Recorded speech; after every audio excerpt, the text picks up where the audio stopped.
Oi, tudo bem com você? Meu nome é João e eu sou influenciador e tudo que eu faço é arte. Bom, eu contei aí 3 mentiras. Primeiro, meu nome não é João, é Eli. Segundo, eu não sou influenciador. E terceiro, influenciador não faz arte.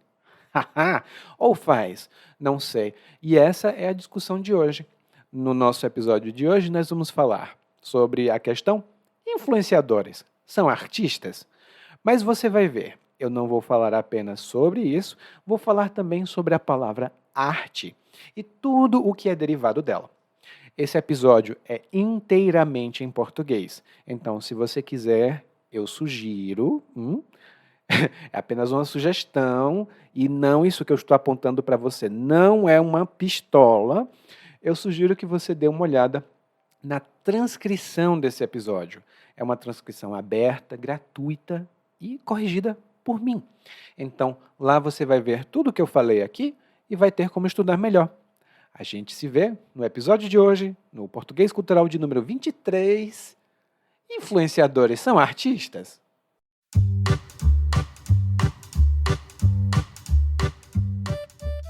Ali no começo, para o meio da década de 1990, existia um programa infantil chamado Castelo rá tim Nesse programa infantil, havia vários quadros, e cada quadro, por assim dizer, era uma pequena história ou uma pequena apresentação. Um dos quadros mais famosos, que todo brasileiro daquela época vai se lembrar, é Senta que lá vem história. Era sempre um rapaz que estava deitado num sofá e aí escutava-se uma voz dizendo: Senta que lá vem história. Aí o rapaz se sentava, eu não sei porquê, ele tinha uma maçã na boca, alguma coisa assim. E você escutava trompetes marciais tocando como se fosse no exército, aquele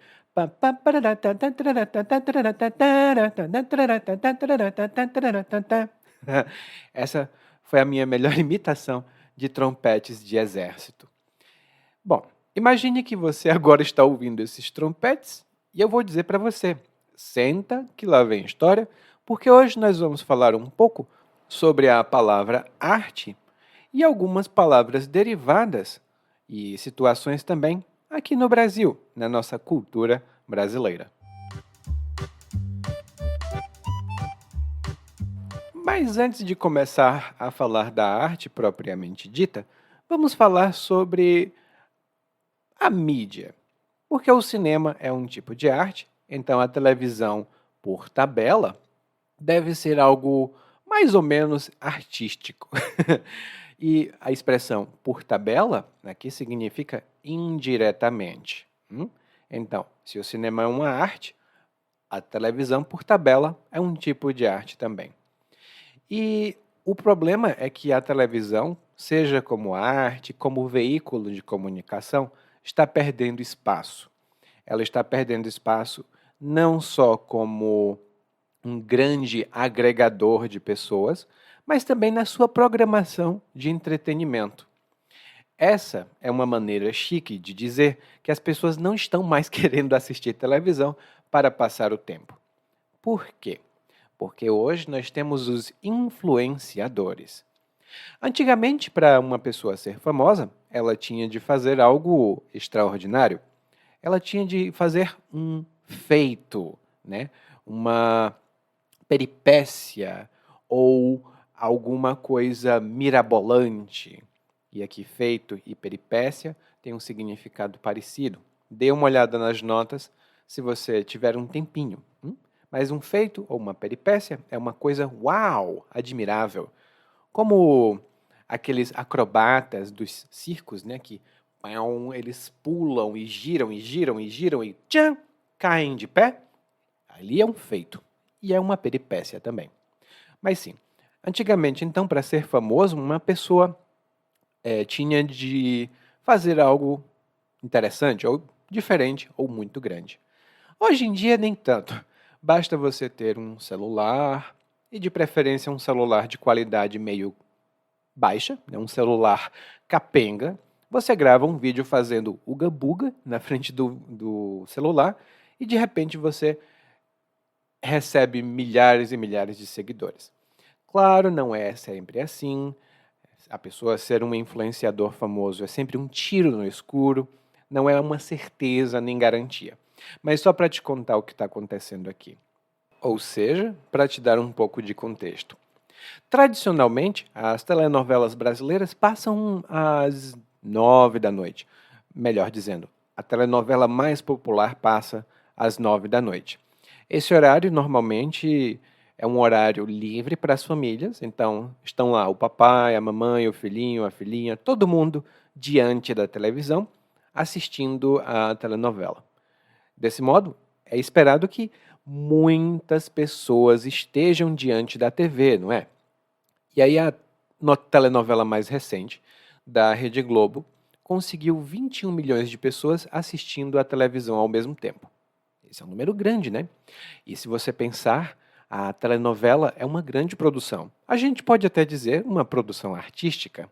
É comercial também, claro, mas é uma produção artística porque tem atores, atrizes, cinegrafistas, cenógrafos, coreografistas, é, gente que faz todo tipo de coisa para aquela novela acontecer. 21 milhões.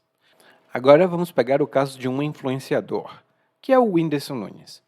Ele se diz comediante, faz shows de stand-up, né, ou stand-up comedy, como os brasileiros falam essa palavra, e quando ele anunciou a gravidez da namorada dele, ele conseguiu um público de 26 milhões de pessoas.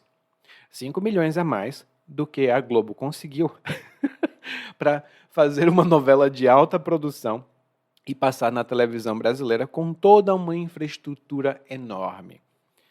Eu não sei quem ganhou mais dinheiro aí, mas o caso aqui não é exatamente isso. O caso é que os influenciadores têm uma grande audiência ou um grande público. E na maior parte do tempo, esses influenciadores se consideram artistas, como no caso do Whindersson Nunes. Mas eu vou contar outro caso para você. E você vai já ver qual é a relação entre artista e tudo que eu estou falando aqui. O Whindersson Nunes se diz artista, assim como o Carlinhos Maia se diz artista também. Carlinhos Maia é outro influenciador aqui do Brasil. Eu acho que é um dos influenciadores com o maior público do Brasil, se não for o influenciador com o maior público do Brasil. E outro dia eu assisti o vídeo dele e, gente, eu tenho que falar para vocês. Eu assisto esses vídeos de influenciadores como uma pessoa leva um tiro. É completamente acidental ou então alguém dispara contra mim. Eu realmente não queria ter assistido. Mas eu vi um vídeo do Carlinhos Maia falando alguma coisa lá com o parceiro dele e ele disse que ia fazer uma coisa muito cruel, muito diferente, alguma coisa assim. E ele disse: "Você sabe que eu tenho capacidade de fazer isso? Você sabe que eu sou artista." Ele não estava falando especificamente de fazer arte. O que ele estava querendo fazer era algo que era socialmente mal visto, pelo menos até o momento, que era abrir o relacionamento. Assim, ele poderia ficar com outras pessoas, o parceiro dele poderia ficar com outras pessoas. E aí nós temos o caso. O Carlinhos Maia é artista porque ele abre o relacionamento? Não. Mas esse uso da palavra artista, na verdade, até é um uso comum, especialmente no português familiar, que é o que a gente fala no dia a dia. E eu vou te contar um pouco mais sobre isso, porque a palavra que o Carlinhos Maia realmente queria era arteiro, não artista. E meu caro ouvinte, minha cara ouvinte, eu quero que você pense na seguinte questão: como você se sente sobre a invasão de propriedade? Ou seja, você apoia ou você reprova que alguém invada a propriedade de outra pessoa? Seja a casa, um terreno, o apartamento. Se você for uma pessoa bem ajustada na, na sociedade, muito provavelmente você é contra a invasão de propriedade, né? Afinal, ninguém quer um estranho entrando na sua casa ou na sua propriedade. Mas era isso que nós, crianças, fazíamos na minha cidade natal. Algumas casas, né, tinham árvores. Essas pessoas, aliás, essas casas tinham árvores frutíferas, ou seja, árvores que davam fruto. Era jambo, manga, goiaba, tinha outras árvores também, mas geralmente essas três eram as mais visadas. Ou seja, eram as árvores mais alvo da nossa atenção. E quando a gente passava numa rua e via uma casa que tinha jambo ou manga, por exemplo, aí jambo é uma frutinha roxa ou então vermelha, muito saborosa, excelente para fazer suco e parece um pouco uma maçã. Quando você mastiga, ela faz. Ela é bem cremosa, crocante, não cremosa, crocante. Então, a gente passava na rua, via uma casa, nessa casa tinha ali uma árvore, um pé de jambo. Aí a gente planejava e, sabe o que é que eu vou fazer? Eu vou entrar ali. Só que a gente não pedia permissão ao dono da casa. A gente subia no muro, subia na árvore, pegava as frutas, descia da árvore, descia do muro e ia embora. Às vezes a gente sujava a casa dos outros, não era legal. Mas era o que a gente fazia. Porque nós éramos crianças arteiras. E uma criança arteira é uma criança travessa, é uma criança que faz coisas ou que tem comportamentos que não são bons, não são criminosos, tá? Mas, no geral, mas não são aceitos ou não são bem vistos. Por exemplo, roubar fruta na casa de uma pessoa desconhecida. Isso é uma coisa de uma pessoa arteira. E o que o Carlinhos Maia queria dizer era que ele era arteiro. Ele faz essas coisas que são travessas, ui, nossa, como ele é arteiro, né? Mas ele usou a palavra artista. E antes da gente continuar, a gente tem a palavra arteiro para falar de uma pessoa que tem esse tipo de comportamento, né, que faz travessuras. A gente também tem a palavra astuto, que é utilizada de uma maneira mais ou menos parecida. Astuto ou astucioso. Uma pessoa astuta é uma pessoa que sabe fazer alguma coisa para ter uma vantagem que pode até enganar outra pessoa para conseguir isso. Aí eu fico, nossa, que explicação longa, Eli. Será que você não tem uma explicação mais curta? Ou talvez um exemplo? Bom, eu tenho um exemplo para você. E o exemplo vem de uma piada infantil aqui no Brasil, que é a piada do Joãozinho, que está na escola. E a piada é a seguinte: o Joãozinho chega atrasado à escola, mais uma vez. Quando ele entra na sala de aula, a professora diz: "De novo atrasado, Joãozinho?" E o Joãozinho responde: "Ué, professora, não é a senhora que diz que nunca é tarde para aprender?" E aí o Joãozinho escapa de um castigo ou de uma punição. Por quê? Ele deu uma resposta muito interessante, muito inteligente e escapou de enfrentar as consequências, né, dos atos dele.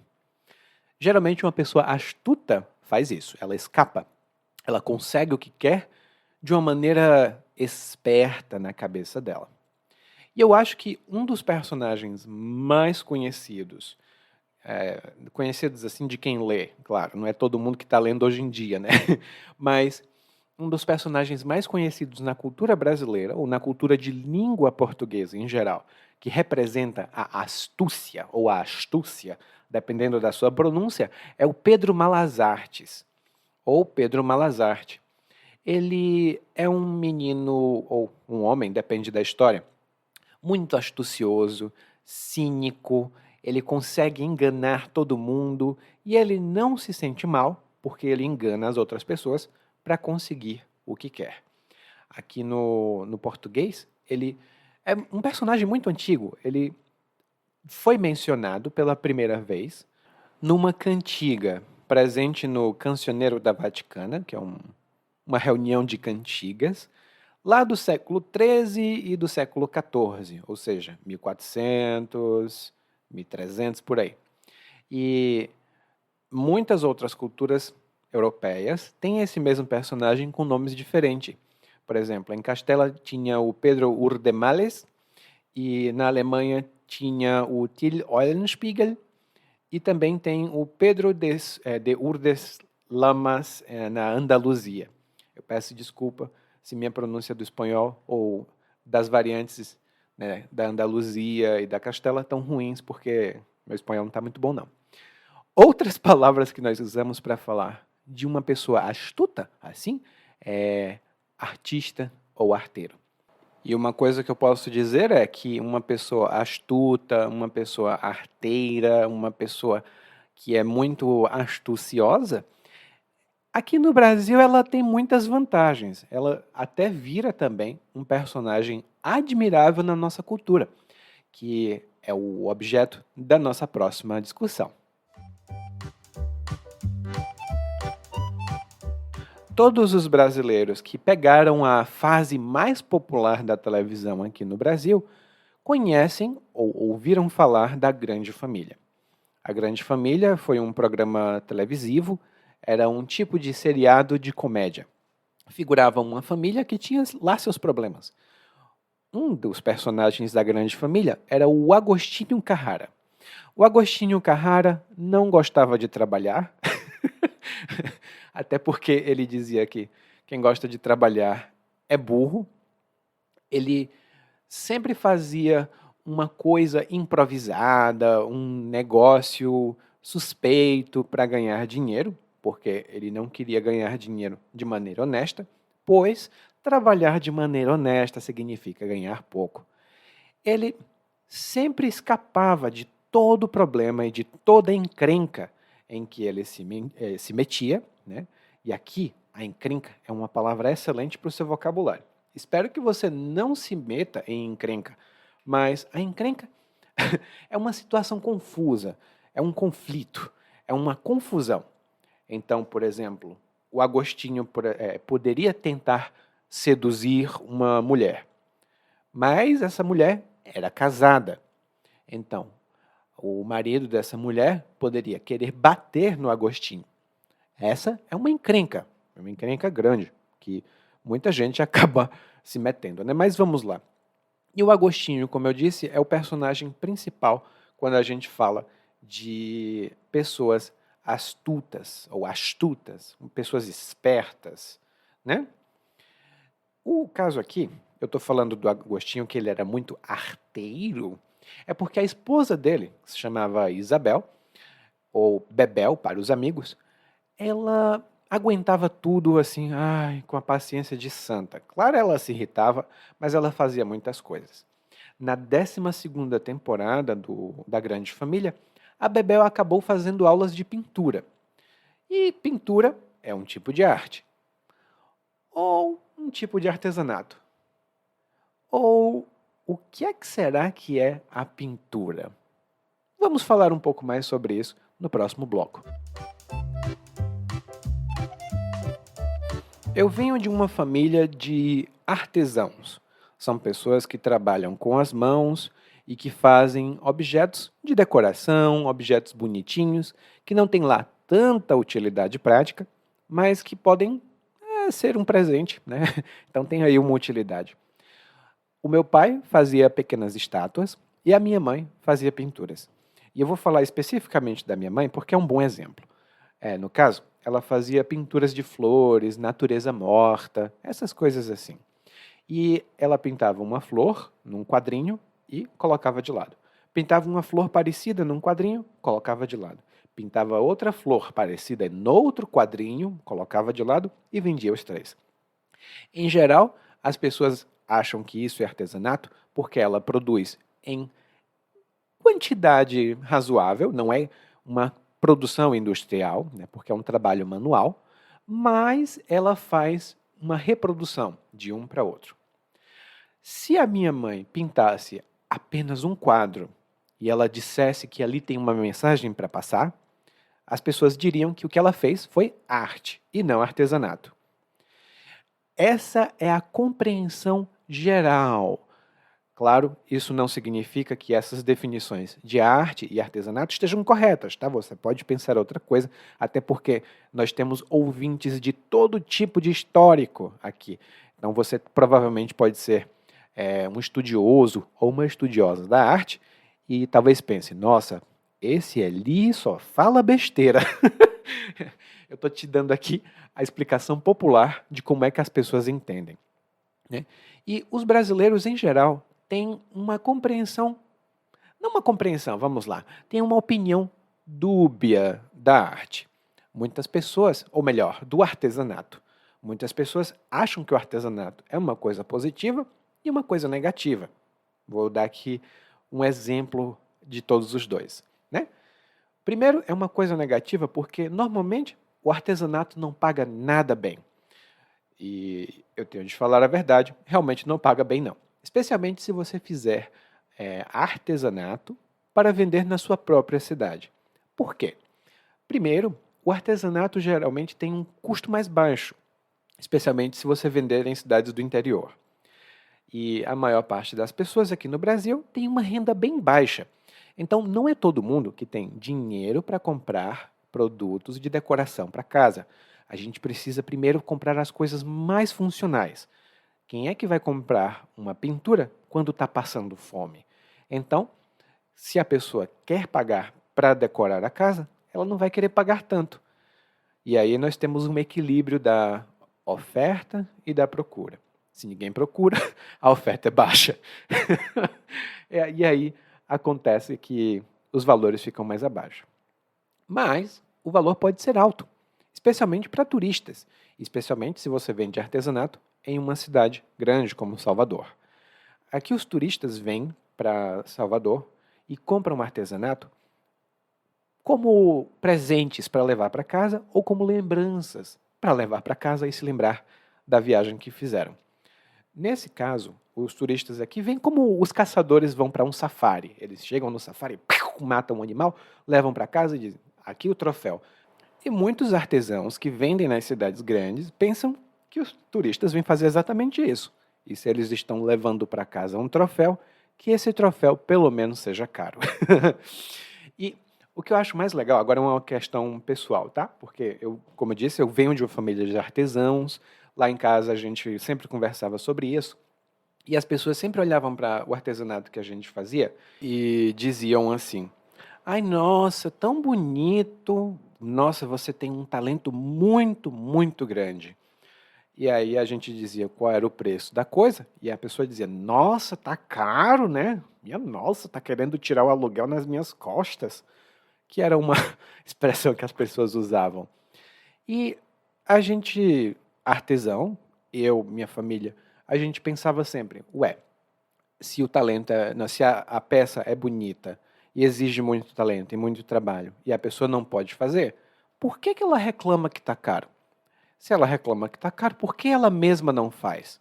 Ai, ai, ai, todo mundo quer ir para o céu, mas ninguém quer morrer. É um pensamento que a gente tem como artesão. Mas, como eu disse para você, as pessoas têm uma opinião positiva e negativa. E como todas as coisas no Brasil, é tudo culpa do governo. Ah, eu estou fazendo aspas com a mão, porque é um argumento que muitos brasileiros usam. Mas o fato é que o artesanato pode ter uma visão melhor ou pior, dependendo do governo. Como assim? Já te conto no último bloco desse episódio. Como você provavelmente já deve ter ouvido em algum episódio que eu falei anteriormente, eu venho de uma cidade chamada Maracanaú.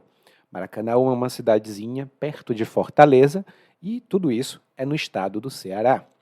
E no Ceará nós temos um programa pioneiro, ou seja, é o primeiro de seu tipo aqui no Brasil, e começou no ano de 2002, se eu não me engano, ou 2002 ou 2003, vai estar tudo lá nas notas, que foi o programa Mestres da Cultura.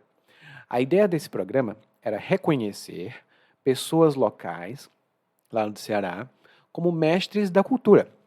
Essas pessoas trabalham em diferentes tipos de arte ou artesanato, e com esse programa, o governo queria dar incentivo financeiro porque ninguém quer comprar essas coisas num preço que realmente vale a pena, mas queria incentivar financeiramente e também incentivar o ensino, ou melhor, a transmissão desses conhecimentos para as novas gerações.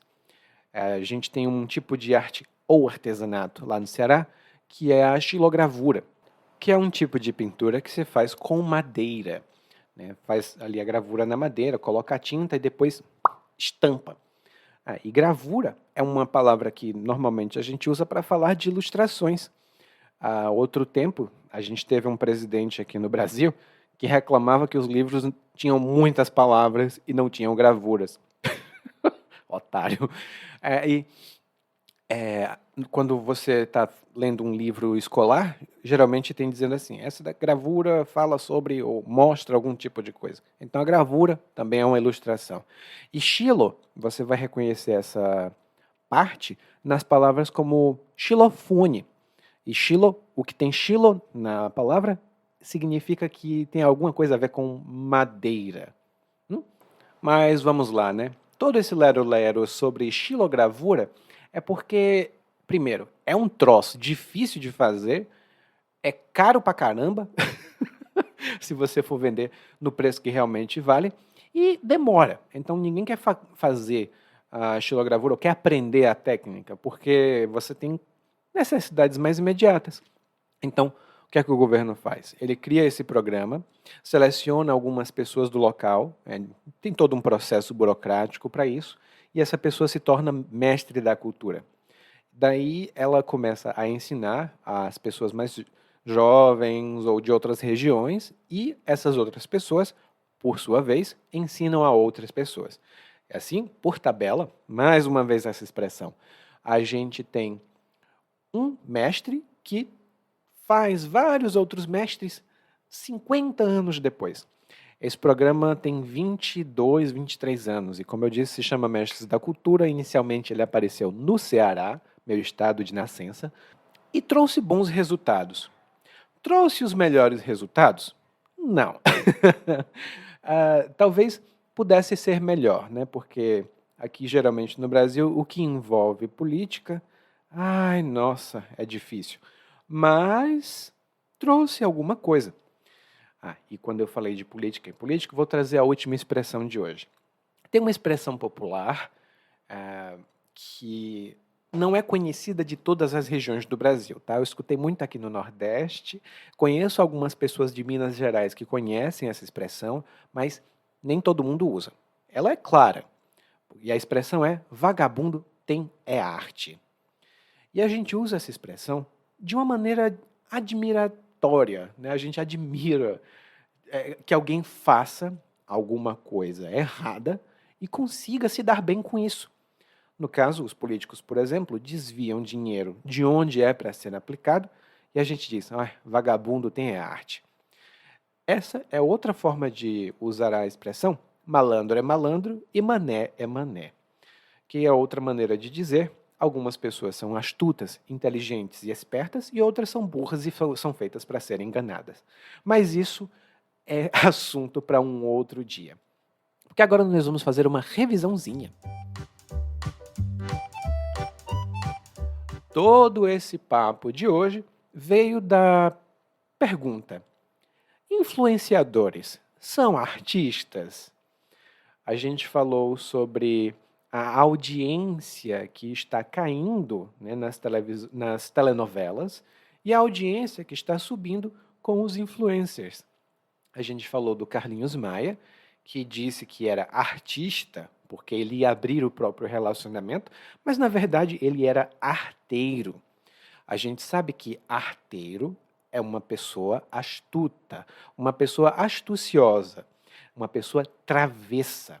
Ela tem comportamentos ou ela faz coisas que são reprovadas por outras pessoas, mas elas conseguem o que quer. Como no caso das crianças que invadiam a propriedade de vizinhos para roubar frutas. Essas crianças eram arteiras, astutas, travessas. Mas é muito comum os brasileiros também dizer que fulano ou cicrano é artista, no sentido de arteiro. Então você vai escutar os dois. E a gente até escuta também dizer assim: ah, esse menino é cheio de arte.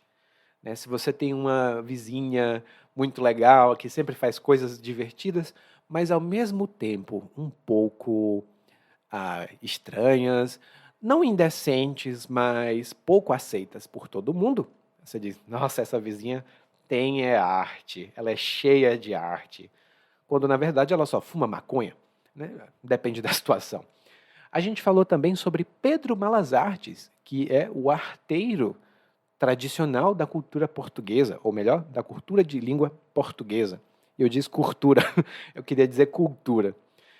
A gente viu que um personagem popular que ainda é conhecido é o Agostinho Carrara, que é também arteiro, artista. Ele tem muitas artimanhas, né? Ele sempre está criando um plano para conseguir o dinheiro que quer, sem precisar fazer o trabalho que deve.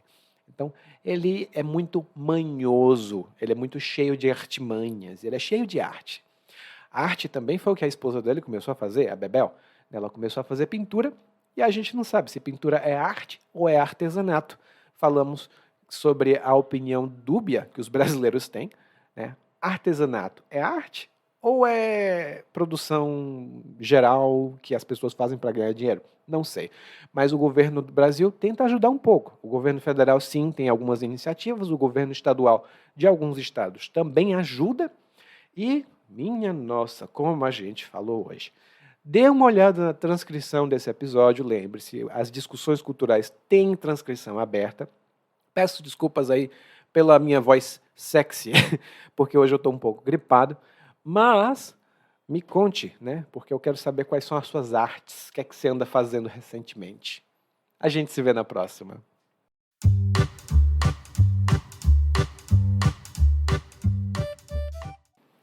Oi, muito obrigado por ouvir esse episódio até o final.